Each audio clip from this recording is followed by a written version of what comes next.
Leveled by challenged leadership, socio-economic instability, and war.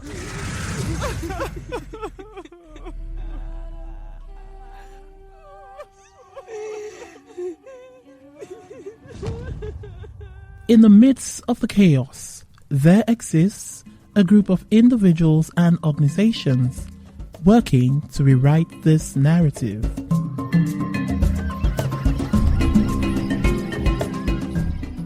Non-profits and non-governmental organizations, bridging the gap of human existence.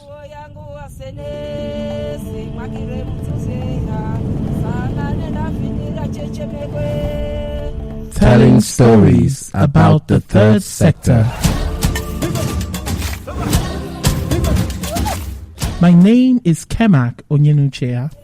Join me at 1300 hours West African time every Monday and Thursday on Africa Business Radio as I bring to you the success stories as well as the challenges faced by non-profit organizations in Africa and the individuals who run them.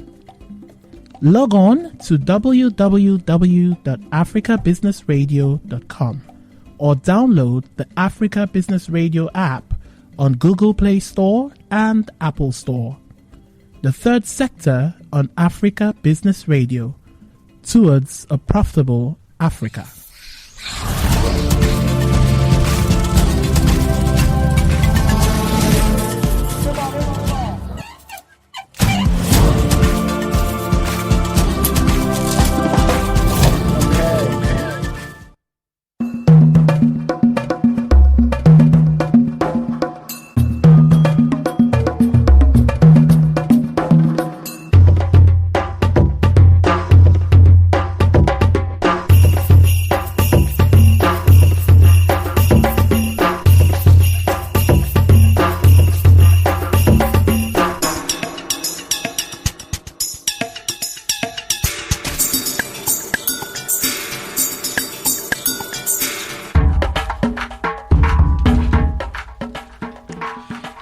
The Third Sector is the show on Africa Business Radio that brings you in-depth analysis on the workings of the non-profit sector in Africa. And it is my utmost pleasure to welcome you today. My name is Kemak Onyenuchea, your regular anchor on the Third Sector radio show on Africa Business Radio. My guest today is another phenomenal woman who wears several hats and wears them all gallantly. She's an astute educationist whose greatest pride is working with children. Hence, she proudly introduces herself as a teacher. Okeyinfu Ajayi, fondly called KK, is the founder of Kavabé, a tech company focused on providing affordable tech solutions to boost the productivity of women in business. She founded the Busyminds Group of Schools, Lekki, in 2013 and has grown the brand to enviable standards in the educational landscape in Nigeria and Africa. She is an entrepreneur with infectious passion in helping individuals build systems and processes that make for personal and professional excellence.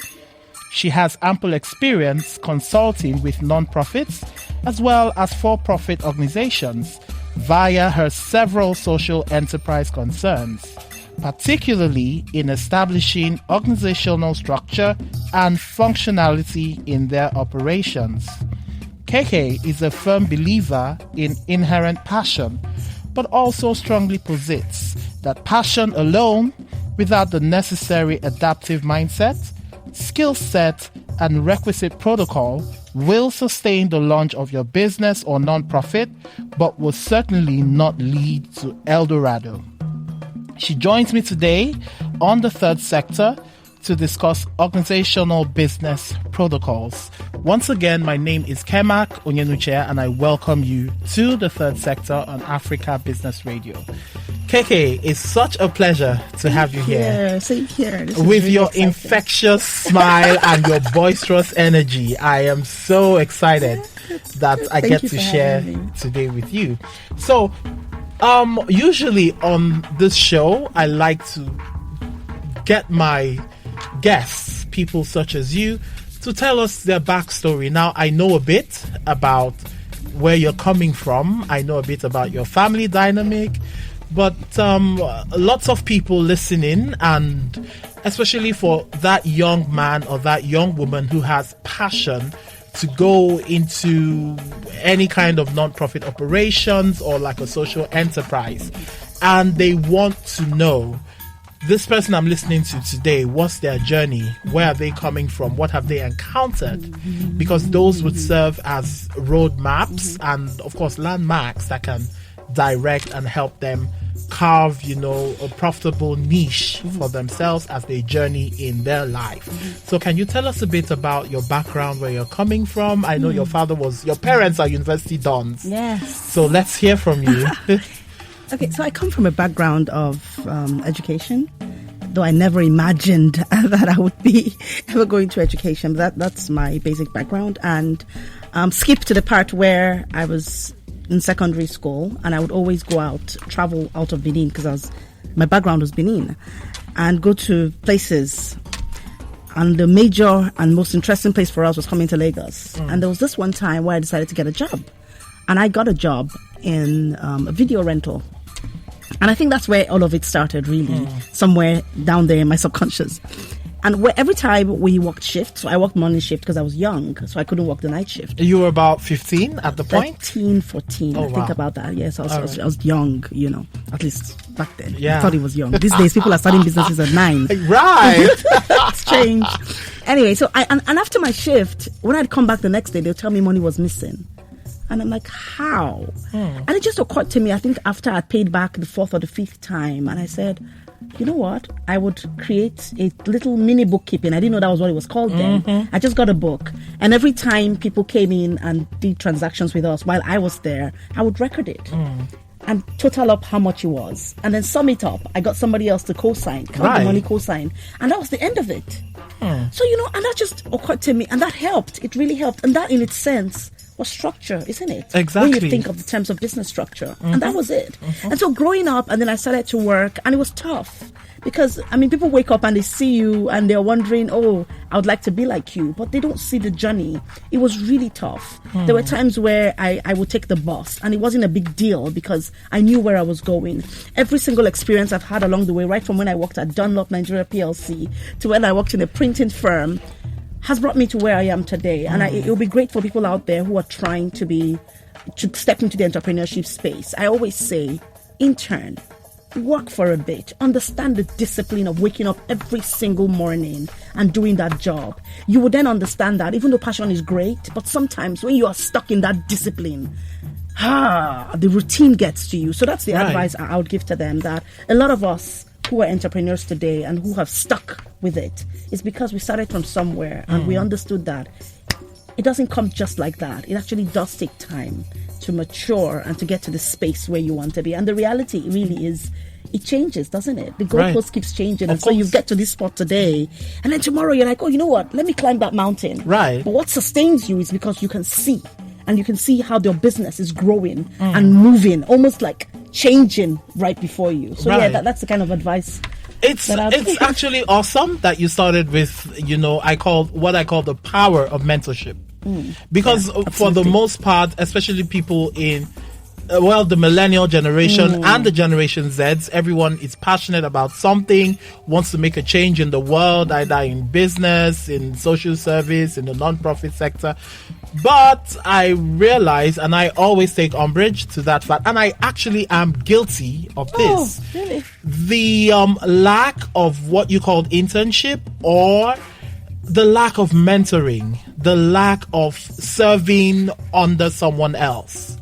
So it's great that you start with this, and this would lead us to, what we're talking about, which is building organizational structure, process, protocol.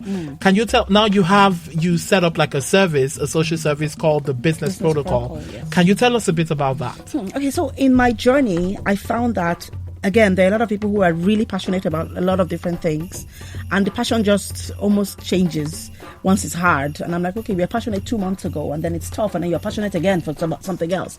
And I started to realize that sometimes because they do not understand what exactly they're getting into.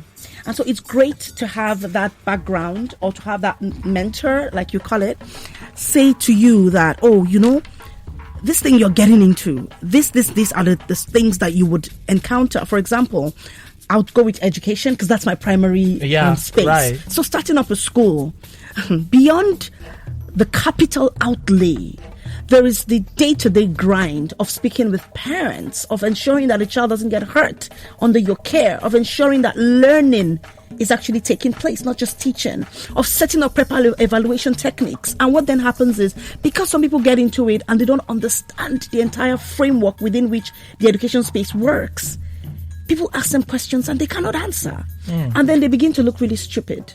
I'm sorry to use that word. Right. But the reality is they just sound like those people who, they don't know what they're doing. And after a while, they're like, well, maybe this place is not really for me. No, it's not that it's not for you. You didn't understand what you were getting into. And so the steps that you needed to put down for you to step on and go higher in your enterprise or in your venture, they don't exist. So that's why, one of the reasons why I went into business protocol, to really teach people. It's almost like the common sense approach to business that we all seem to overlook, and just bring that out there and draw people's attention to, this is what you need to do. Take a look at your business. Do you have this? If you don't have this, then this is what the likely result is. I like to call it alignment. Because if there's no alignment in your business, then it doesn't matter what structure you put up. It's not just going to work. And alignment is in terms of the vision with the day-to-day operation. So my vision is to be a flower shop. But my day-to-day operations, I don't even have flowers. I probably have potpourri. I have nice vases. But I wanted to sell flowers. But I haven't contacted who are the people who are going to supply me flowers. So how am I going to be a flower shop?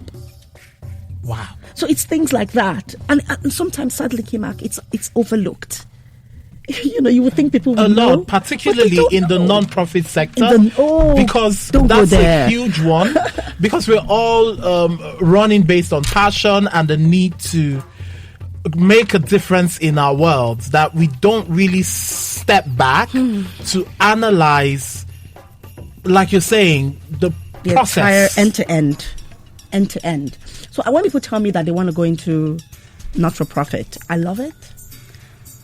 But I ask, do you have to? Or do you maybe want to do a social enterprise? Or maybe have like a business project? Because sometimes they haven't seen the fact that you have to run the not-for-profit. You can't do it by yourself for the long run out of your sitting room. There has to be some level of funding attached to it. And for this, we all know that the economy is speaking stories. And so sometimes people do not want to invest in something that they do not really see the end to end of it. They want to see that, okay, yes, you're making an impact, but how much of an impact? And again, that's where business protocol comes in. It explains to people that you need to understand your numbers, and people don't have the understanding of their numbers. And so they go into a not-for-profit, which is fantastic, because there's just so many things that are happening. But can it be a social enterprise where you can, be allowed, in a sense, to charge a bit? It goes right back, because that's the beauty about social enterprise, isn't it? Every profit that you're making is going right back into that social cause. Exactly. But there's not enough information out there about socials, and that kind of thing just allows people to go into the most visible sector in terms of impact, not understanding that there's so many other things that they could actually do that would give them the flexibility to make that impact, just in a different way and under a different legal structure. Right. Now, you talked about the end-to-end processes of running like a non-profit or a social enterprise. Well, essentially, you are a social enterprise. Yes, I am. So let's come from that angle, which is that social enterprises are still a part of the third sector. So let's come from the angle of a social enterprise, and we'll just marry it into running a core non-profit. Okay. In your experience as a consultant, as a social entrepreneur yourself, what are the basic processes that have to be in place to run a successful organization, whether it's a non-profit or a social enterprise? Okay, so I would look at them in terms of blocks. And so I would look at 3 blocks. The first block is administrative. I don't like to put HR under admin because I think that it's totally different. So there's the administrative block, which involves the day-to-day operational structure of the business. There's the HR block, which involves hiring, talent management, culture, development, capacity building. That's the block of HR. Then there's the final block, which is finance. And so those 3 blocks are critical. And you need to look at how they merge and actually the running of it, who's going to handle it. So you can start out doing all 3. But all of those 3 functions, those 3 functionalities must be available, alive, and working in your enterprise, regardless of what it is, if it's a non-for-profit or if it is a social enterprise. Yes. So it's safe to say that's like the blood, the water, and the air. Basically. But the blood is the finance. Because without the money, you're not going anywhere. Okay, now, a lot of people, you see, what you're saying for operators in the third sector, that is gospel. Without funding, without money, you can't make any impact. You can't. But for some people, and really, I find myself, vacillating between these two. The whole idea that without money I can make an impact. It irks me. Let me put it that way. Okay. Can you help me just, untangle this idea? Exactly. Okay. Help me untangle. So let me attempt to untangle the money part. The reality is, most visibility these days is not face to face; it's digital. And so at the very basic of levels, you need to have a telephone, and it has to be a good telephone, such that you can create good content. You need data. So at the very, like I said, the very basic level, those are the things that you need, and they don't come because you're nice. They come because you purchase them, and you don't purchase them with a smile. You purchase them with money. Oh my word, you're busting my brain. So again, like I said, at the very basic level, you need to have some level of funding. So now the type of funding that you then decide to have, it differs on what you want to do. So it might not be the pot of money at the end of the rainbow that you're looking for, but you do need to have some level of funding. And so that's something that is really critical for non-for-profits. When they're going into their enterprise, they need to ask themselves, what is my finance model? And no, don't ask me any question about finance models. But you need to ask. You need to get to that point where you're asking yourself, what is my finance model? How am I going to run the services that I have in my portfolio? Perhaps I should break them up and say, okay, run it in a modular fashion where, because this is so much that I have in terms of funding, perhaps I should start with this, this, and this, because it doesn't require the heavy duty stuff. And then when people see an impact in this and they're ready to buy into my business, I need to have, for those people who are ready to buy into my business, what their benefits are. Right. If I don't see a benefit to you as it links to my business, why should I provide you with funding? The reality is, no matter how fantastic people are and really just love to give, at the very basic of level, there's that thing that says, what do I get from it? Right. It might not be monetary. Well, I mean, that's why people do things for free. It might not be monetary. It could be the fact that you give me a testimonial. So there must be something that goes with it. And that should drive your model in terms of finance and in terms of funding. Or else you will get, there's just so much that you can do and so much impact that you can make without some backing, without that base, that cushion of having some money. Oh wow, this is fantastic. And it's really, my paradigm is really shifting. Okay, now you talked about having at least an online presence, and I know you have a service that you offer to non-profits as well as social enterprise and even for-profit businesses. Can you tell us a bit about? So what we do is, so that platform is called Kavabé Hub, and what Kavabé means in essence is facilitating connections. So it means bringing people together, bringing things together, and that's is that a particular language? It is. It's where I'm from Igara. Oh, nice. In Edo State. So yes, Kavabé means let's come together, let's bring things together, and that's what the online space is, isn't which is essentially the spirit of the non-profit and social sectors. Yeah, needs versus the people who can solve these needs and put them together. And so that's what it is. We're typically a solutions providing company, and our focus is IT and BPO. IT in terms of tech and tech solutions that are affordable. So we have bite-sized tech solutions for non-for-profits, for MSMEs, and things that we do is look at your business. So for me, it all starts from what are your needs? Because I'm talking with people, and a lot of times they cannot quite articulate their needs. They just feel that they need this thing. Why? I'm sorry, I'm very passionate about this. I know, right? Like, so when you ask the why questions, you don't get an answer. And if I provide you with tech solutions, you would come back and say, I provided you with poor service because you weren't quite sure what you wanted in the first place. And I ran with your idea. Right, and this perfectly ties into running a non-profit. It does. Which is why, you mentioned talking about the needs assessment and what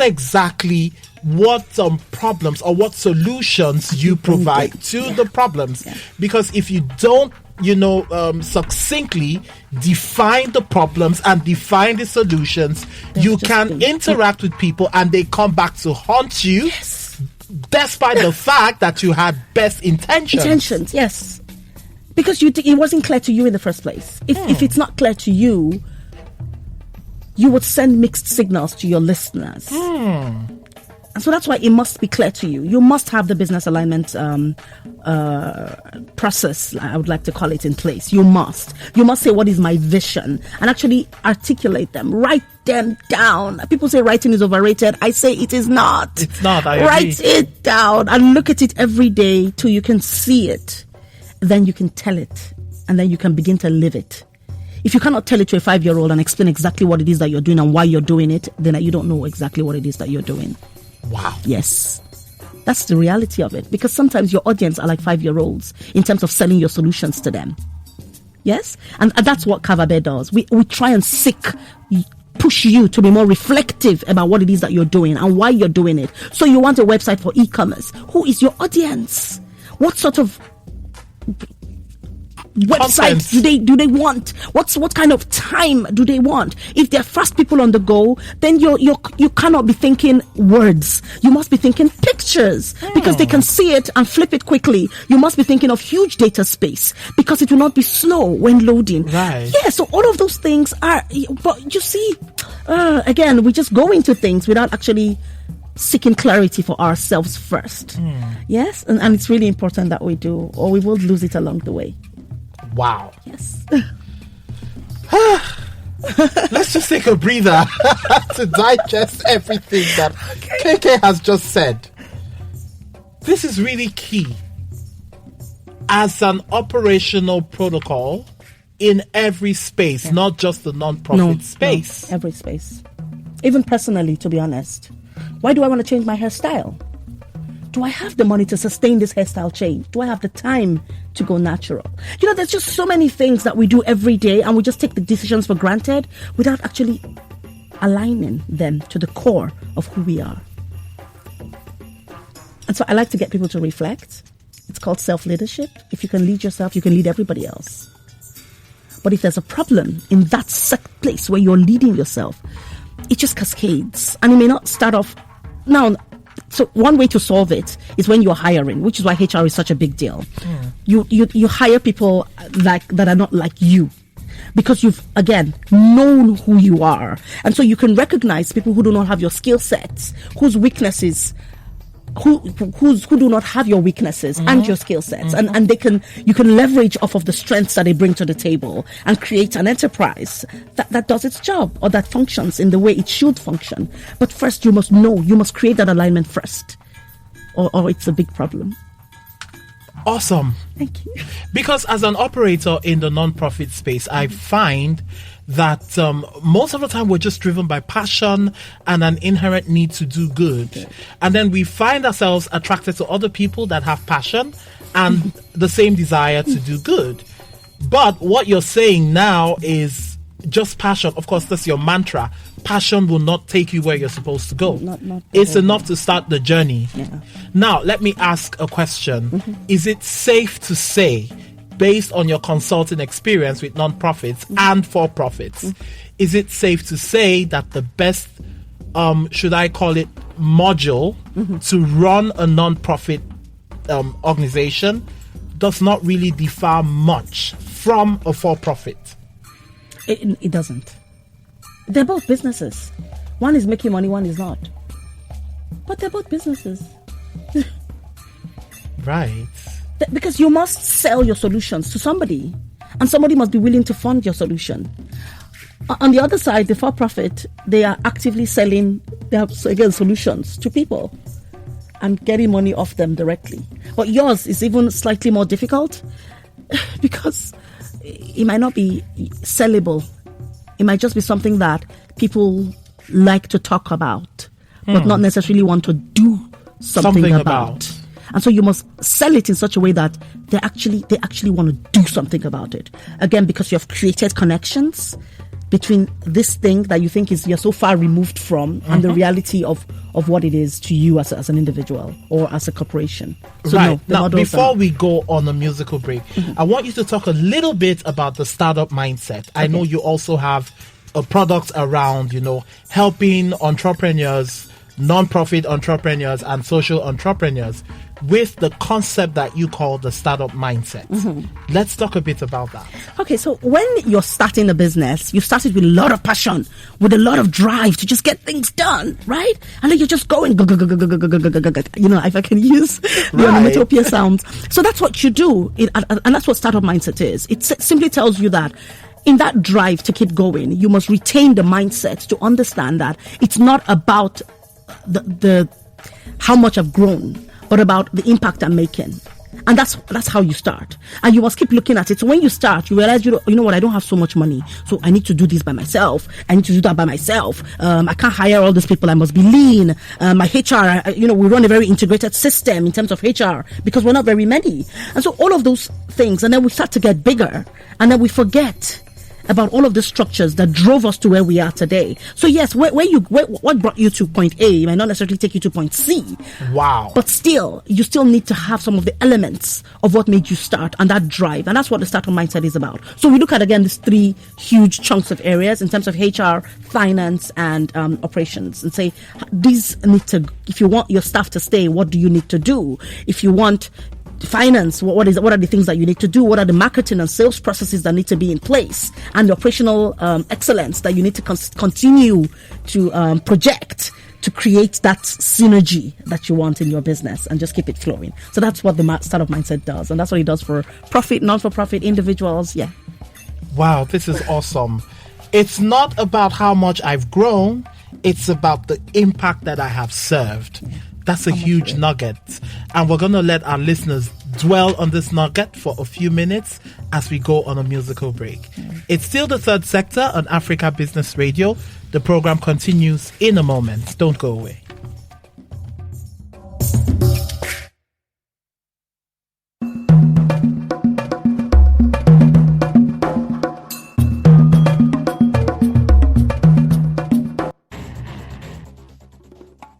Africa, the mother of all continents. A land brimming with human, material, and natural resources. Bedeviled by challenged leadership, socio-economic instability, and war.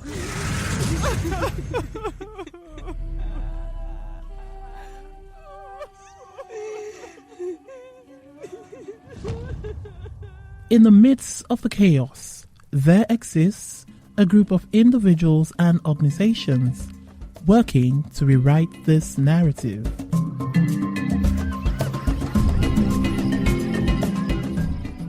Non-profits and non-governmental organizations, bridging the gap of human existence.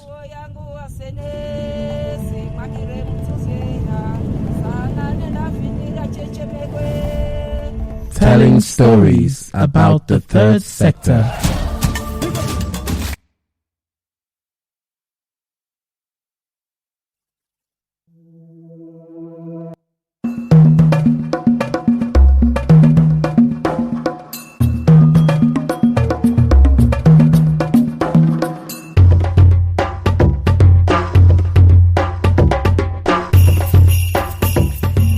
It's still the third sector on Africa Business Radio, and my name is Kemak Onyenuchea, and I still have with me in the studio educator, educationist, social entrepreneur, and so many things rolled into one. I call her a ball of energy.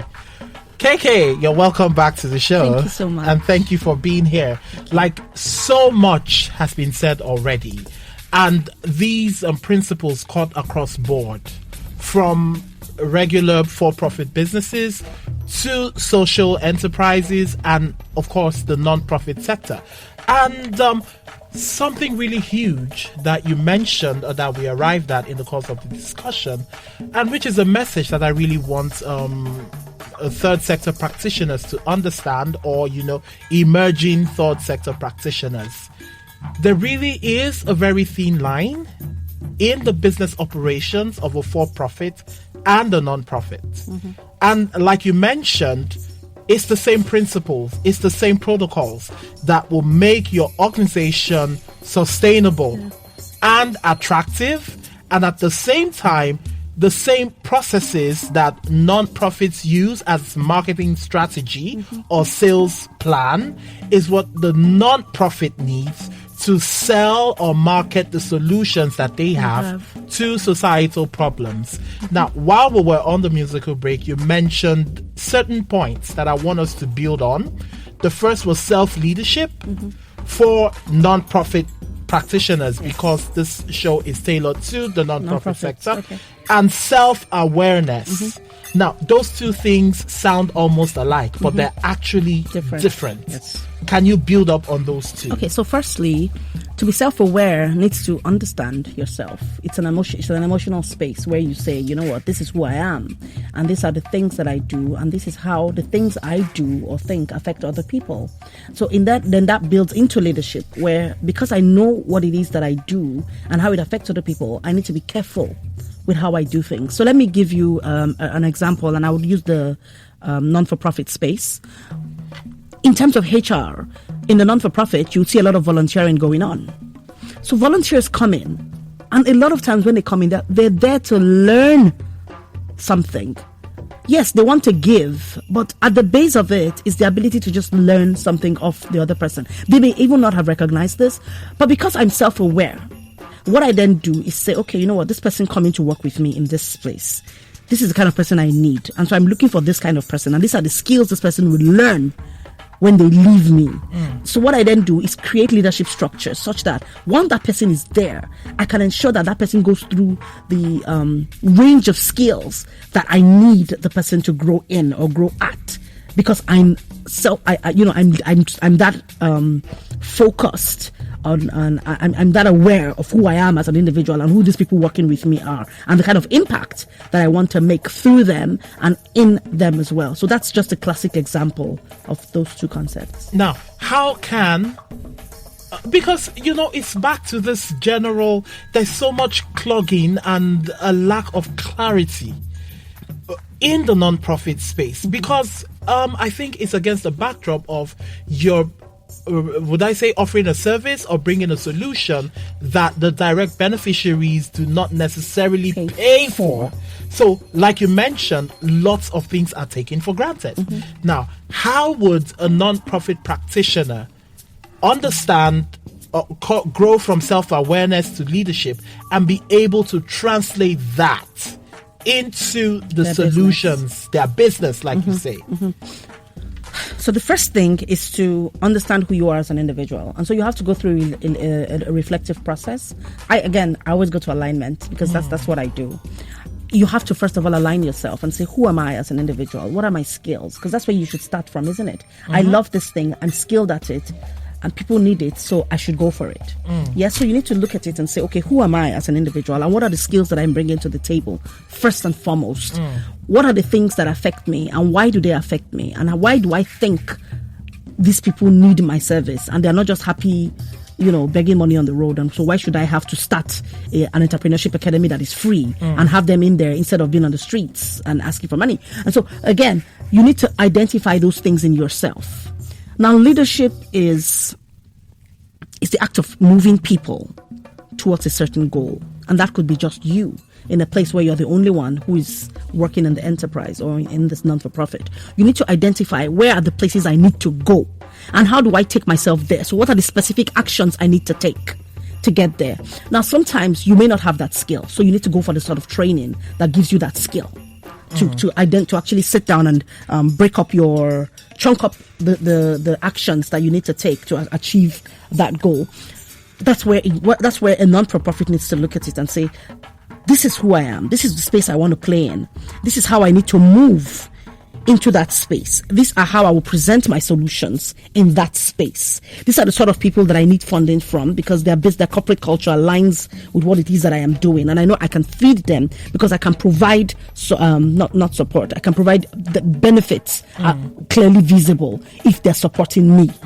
Yes. And then you look at it and into your business operations and begin to say, okay, so I've identified this map.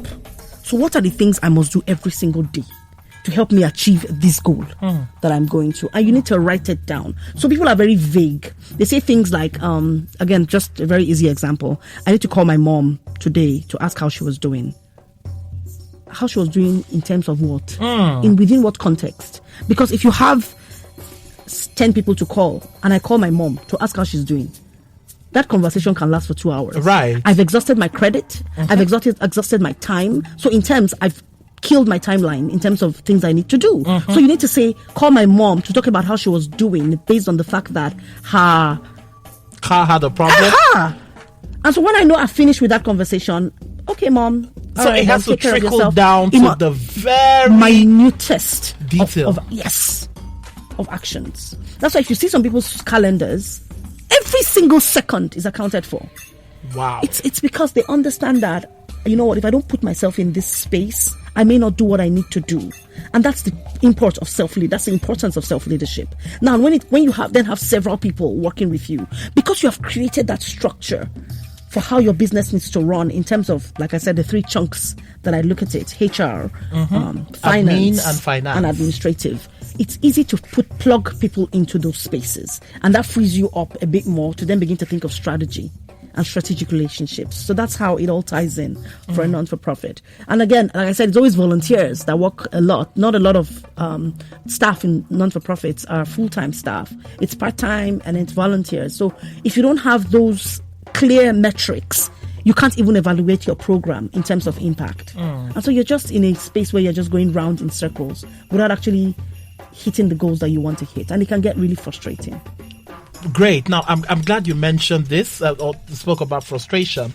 And of course, every player in the non-profit sector that has sat in this chair has always mentioned the human angle as a major challenge that they face in terms of, inadequately qualified personnel. And of course, you mentioned before we came on air about the interview that you held today. Now, that's such I think it's an overriding phenomenon in every sector of the economy or the national life.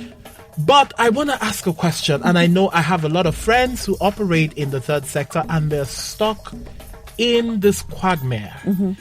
You have someone coming on to volunteer for you for your organization to help bring your vision and your dreams, your goals, your plans to improve the lives of people. Someone comes in and volunteers their time, their efforts, and possibly their money.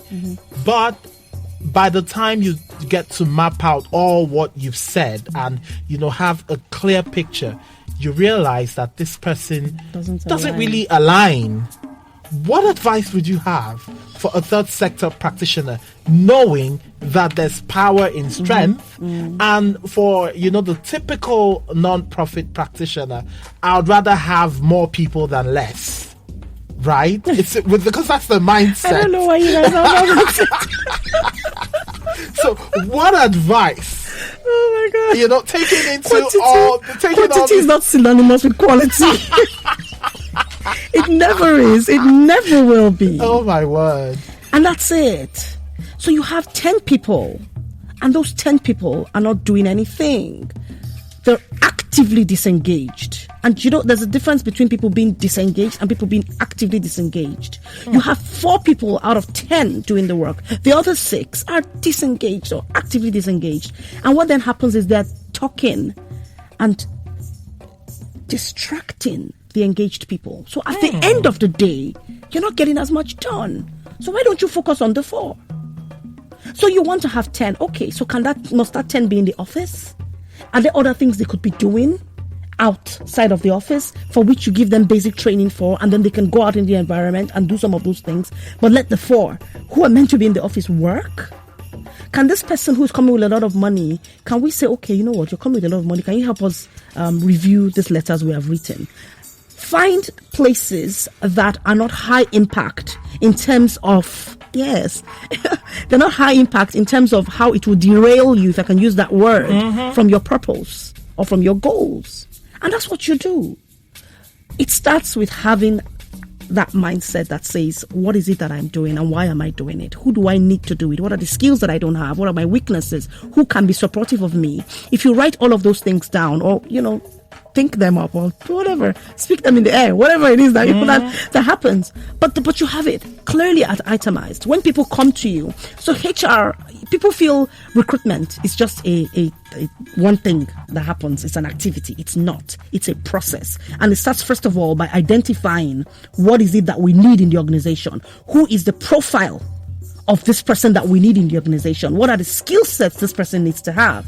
What will this person look like? What are the success metrics when we eventually get this person, for us to know during the probation period that this person is doing what they need to do? So it's an entire process, which then ends in the recruitment exercise, where people come in and then you meet with them and then you agree that this person is going. So already, as you're talking with the person, you're asking them questions that relate to their role. And based on how they answer, because guess what, you have success criteria. You can know whether or not this person is a 60% fit, is a 40% fit, is a 70% fit. The 30% out of the 70%, what do I need to do to make that person as close to 95 or as 90 as possible? So there's a lot of data involved. There's a lot of thought that needs to go into the entire process of a non-for-profit. A lot more, to be honest with you, than for-profit. Because based on, sometimes for-profit, you can just change the metrics, go into a new market, create a new product. But for a non-for-profit, it's not like that. You're in that space, and then you need to find ways to innovate in that space. Wow. Because there's so much competition for very limited resources. There is. And you also mentioned trade-offs. Yes. So again, that comes from where we talk about self-awareness. What are the things I need to trade off right now? Because I need this to take off. Because I need some more time for myself. Do I need to turn off my data at some points in the day so that I can actually spend time reading a book? Instead of having the bing, bing, bing, bing, bing, bing, bing, bing. This is such a realistic situation. It is. And those are trade-offs. So trade-offs is not necessarily, maybe I don't need to buy those shoes. And for people like me whose data is always on, whose phone never goes off. So maybe there are times where you need to do that. And it's just those little trade-offs that I'm talking about. Perhaps I don't need to go out for this networking event right now. And I sit down with my team and we actually brainstorm on ways that we can innovate our practice and make us stand out in this sector. Hear more about the people we're providing the solution to and bring their thoughts into it. I mean, it's the entire design process, isn't it? Which starts with empathy. And empathy is connection, knowing who it is that I'm providing the solution for and what it is exactly in this solution that I need to drive so that I'm meeting that need. And that's the entire design process. And that's then you then run a pilot and then take it back into the feedback loop. So it's really important that oh my word, that we look at things holistically from a business point of view, not from just the heart, which is what happens in non-for-profit. There's a lot of heart involved and they forget the business side. If the business side is not working, you're not attractive to a potential funder. Let's just dwell on that. That's a Selah moment right there. The Bible says a lot and then it goes Selah. Pause, take a deep breath. Oh my word. KK, now let's come to something you just mentioned, networking. Because it's in the social space, we are taught to network. We are told, there's power in collaboration. It's best if you want to go fast, go alone. If you want to go far, go together. How do we get ourselves to a point, speaking off of your point on trade-offs, how do we get to a point where we're setting up and running our organizations in such a way that networking does not become the death of us? So when you're going into a network, the truth is a lot of people abuse networking relationships because it's all about what can I get from this person, what can I get from this person. And sometimes the people you're networking with are getting so many people who are having all those same requests, and they just get tired and become jaded in terms of what the impact they even want to make. So you need to, again, go back and align and then ask yourself, do I want to network vertically or do I want to network horizontally? So do I want to go horizontal in terms of the same space, or do I want to go into people that I can feed off so my back end can work with their front end and things like that? And so you need to look at at what point do I want this integration to happen, and what sort of integration do I want to happen from this person. When you go into it with that kind of mindset, you're not coming at it for what is for me. This is how we can work together and be mutually beneficial to one another. And when you come from that place, you're coming from a place of strength, you're coming from a place of knowledge, you're coming from a place of benefits for both you and the other person, and that's the best place to be. And it doesn't happen the first day you meet over dinner. It happens because you've met the person over and over again, and because you're strategic about the events you want to go for, because you've known that these 2-3 people will definitely be at this event. So I say, you know what, instead of going for this one tomorrow, let me go for the one that is going to happen in 2 days' time, because these people are more likely to be at that event. And we see them over and over again, and every single time you meet with them, you're saying something that is beneficial to them, and then they take note of you. Eventually that spark comes into their eyes, and you're here again, right? And then you form the relationship, and then you can begin to lead them very nicely to make suggestive comments about what you want to do. And then if they bite, fine. If they don't bite, you know what, keep the relationship, because you just never know. Yeah, so networking is not a means to an end, which is how a lot of us look at it. I think it's just we've killed the beauty of the networking space. Wow. Okay, now KK, I know in your work, in your social enterprise, the name of your school is Busyminds School. Yes.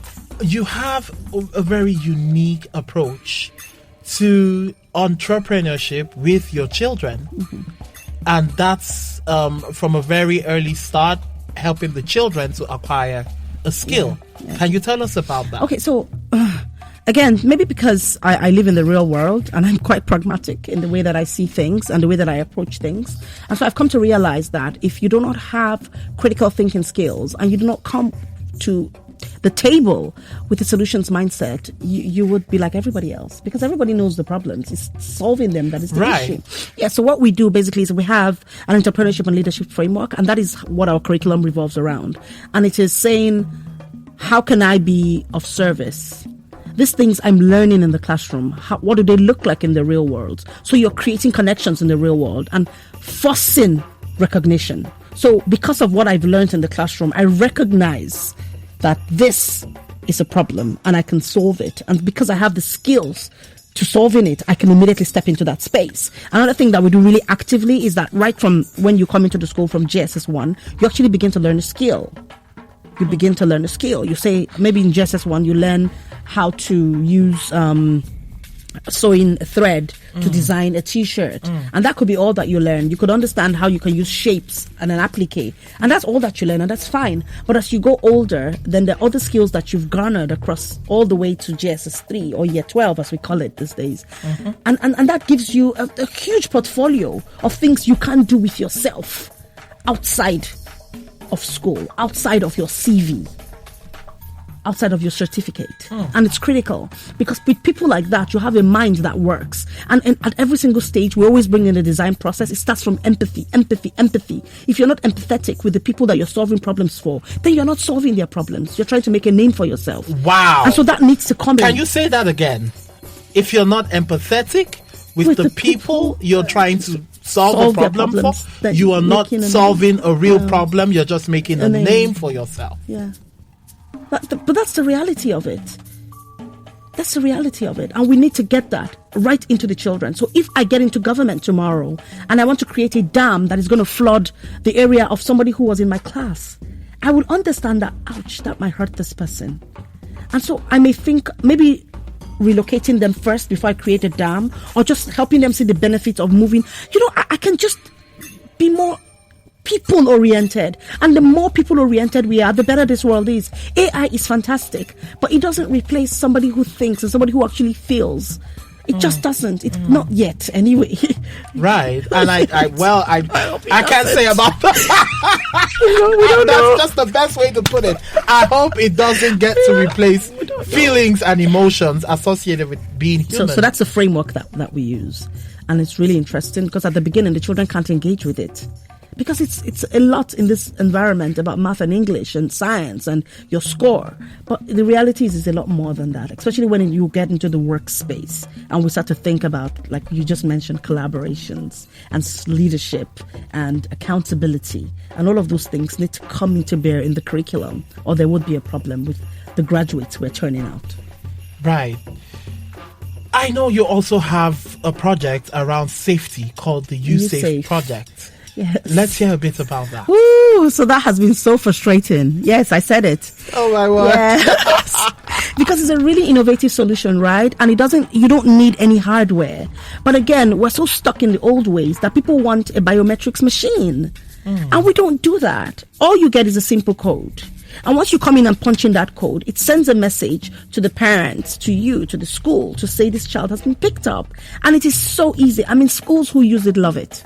So it's a solution for schools. You also use it in events to verify participants and things like that. And it's so fantastic. It's so seamless to use. But we're so stuck in hardware. But I can't see what you're going to put in my office. And I'm like, you don't need to see what I'm going to put in your office. Right. This is digital. It's light. It saves you money. Because all of my solutions are tailored towards saving money. I've been in that place where there was no money. Where, I mean, you're hungry. And it's not that you're hungry for work. You are hungry. There's no food. Oh my word. Yeah, so I know that. And I mean, I look at the bank balance, even though I'm doing all of these things. I understand that you don't make that. The money doesn't just come like that. You work for it. And so I understand that if I'm selling a solution to somebody, it must be something that they can afford. Because if it's not affordable, it's not sustainable. Not for me and not for them. And so that's what USafe is. And it's really fantastic. The schools that use us, like I said, are very happy. The parents are happy, the schools are happy, and that's the important thing. And the children are kept safe. Because in this world of this person has left, and that person has left my employment, and they're no longer with me, it's easy to just come in and change your passwords. And once you change that password, that's it. I don't need to come and reprogram somebody's fingerprint or something like that. Yes, because you're not taking off. And to be honest with you, the reality is some of us in this part of the world, we don't understand some of the things that having people's data can lead to. You don't just collect people's fingerprints and eye prints and pictures just like that without their permission and without actually letting them know what you're going to use it for. But we do.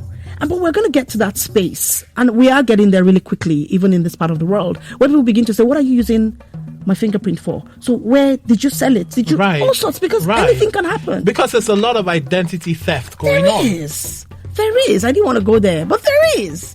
But we're not just aware. We're looking at the right now, not later. And so that's what USafe comes to solve. But helping this market understand that it has been slower than I expected, and it's fine. So we've been innovating a lot, but I refuse to go into hardware because hardware is dying. Right. There's a decline of it in so many places. Yeah, great. Yeah. All right, Lekki, there's still so much to talk about. You are big on child safety, child protection. You are big on curriculum development because, in your opinion, education should result in empathetic human beings. It should. Do you want to talk about that for 1 minute? 1 minute, that's empathy, hard. You are so big on empathy. So there's something that I call, and it's not just something that I call, it's actually a thing. It's called the pedagogy of empathy. And what it simply says is, if you model empathy, people begin to see empathy, understand empathy, and become more empathic. And that's just what the pedagogy of empathy is. And so even in the classroom, this child is not doing their work. Why aren't they doing their work? It's not just about the fact that they didn't. And if you can dig deeper into the why of it, you might understand that they were tired, or they didn't sleep well, or they were hungry, or they can't even see the board properly, and they need classes. And so if again, it's been very people-facing, very student-facing methodologies. And if we begin to embrace those things, it just creates people who, again, it's a multiplier effect. Yes. And they become like that because they've seen it for how many years in school. And so that's just who they become. Even at home, you would hear parents making comments about things like that. So let me stop. You said 1 minute. Oh, wow. KK, all right. I know you have projects and a lot of programs that non-profits and other sectors can benefit from. How do we reach you? for partnership, to be a part of your programs, and I know you have some trainings coming up. Yes, I do. Please, let's hear. Okay, so I have a LinkedIn page, and on most of my social media handles, I'm Okeyinfu Ajayi. Can you spell that? Okeyinfu Ajayi. Great. So if you would go on Instagram, on Twitter, on any of those social media, LinkedIn, you would see me as Okeyinfu Ajayi. And something I'm big on is alignment, because I've seen the need for it. So I'm actually creating a 90 days alignment program. Yes. And it's going to be both virtual and face-to-face. Again, because I understand that people are busy. Right. So I'm not going to insist that they come and sit with me in a classroom, because they won't be there. Mm-hmm. Yes, so it's going to be both virtual and face-to-face, and telephone calls, things that basically help you to not pull you out of the business, but help you to be aligned and understand that, okay, in this way. So that information is going to come out. And if you will follow me on some of my social media handles, you will get that information quickly. And then, of course, there's a virtual vision mindset as well coming up, which is great to have. So all of the information actually is on my social media handles. And your social media handle again is? Okeyinfu Ajayi. Okeyinfu Ajayi. All right. And you can simply send me an email to oajayi@kavabehub.com. Can you spell Kavabé? Kavabe. All right. Now, do you have any numbers that people can reach you by? Yes, sure. 0808 744 764. So 0808 744 764. Thank you so much, KK, for being on this edition.